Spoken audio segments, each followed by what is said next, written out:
Pakistan super league season 11 के लिए खिलाड़ियों की नीलामियां। टीमें अपना 16 से 20 रुकनी स्क्वाड तश्कील देंगी। प्लेयर ऑक्शन में 800 से जायद मुल्की या गैर मुल्की खिलाड़ी रजिस्टर्ड हैं। फास्ट बॉलर नसीम शाह सबसे महंगे खिलाड़ी साबित हुए।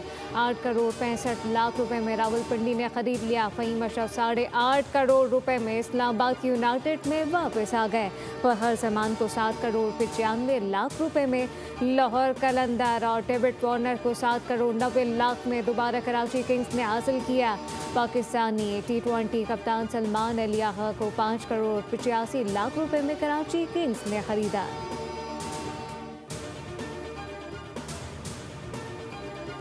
अमरीकी सदर डोनाल्ड ट्रंप ने पाकिस्तान और भारत के दरमियान मुख्तसर जंग के दौरान गिराए गए तैयारों की तादाद बढ़ाकर 10 कर दी। अमरीकी मीडिया को दिए गए इंटरव्यू में सदर ट्रंप ने कहा कि अमरीका और ईरान के दरमियान मुज़ाकरात का दूसरा दौर आइंदा हफ्ते मुतवक्के है।